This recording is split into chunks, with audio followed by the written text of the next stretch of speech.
It has been another tight turnaround for the team, buoyed by its recent success and a strong showing in Sardinia for Rally d'Italia, where Craig Breen claimed a well-earned second position, backed up by Pierre-Louis Loubet in fourth.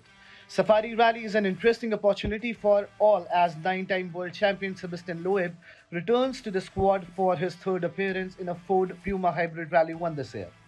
He returns to Kenya 20 years after his one and only Safari Rally experience to date, where he claimed fifth overall.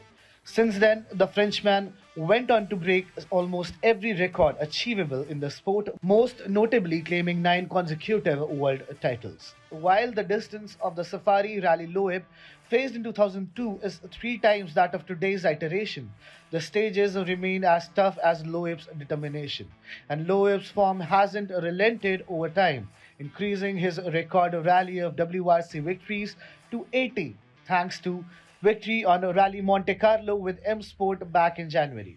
His last outing with the Cumbria-based outfit saw him set a stage-winning pace and lead Rally de Portugal before retiring from the event due to a terminal engine problem. The Safari Rally Kenya will be the ultimate durability test for the Puma Hybrid Rally 1 vehicles, as well as a critical evaluation of crew's abilities to read the shifting terrain to determine which position of stages to assault and which to just survive.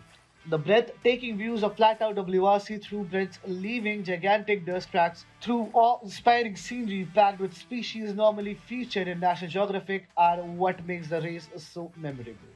The 2002 Safari Rally will cover a whopping 362.62 kilometers, perhaps pushing the rally's overall time above 3.5 hours after the 2021 scheduled covered a lesser distance of close to 3 hours and 20 minutes. Last year's Safari Rally demonstrated that although being a reduced version of the original Safari Rally, the stages themselves had not been watered down in the least. Only 11 teams competed every stage of the rally, and only 26 finished the race, even though there were 56 entrants.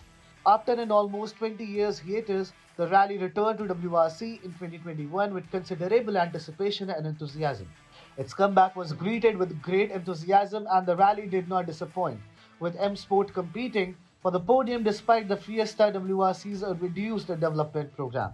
Adrian Formock, who recorded 5 top 3 stages times and won his first WRC stage on the rally's last day, considers the 2021 edition to be a highlight as well.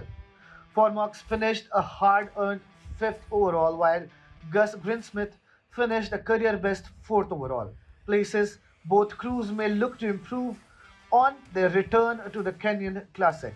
With Jordan being the first privateer to compete in the Rally 1 category utilizing an M Sport Ford Puma Hybrid Rally 1, M Sport claims another first in the new hybrid era of WRC.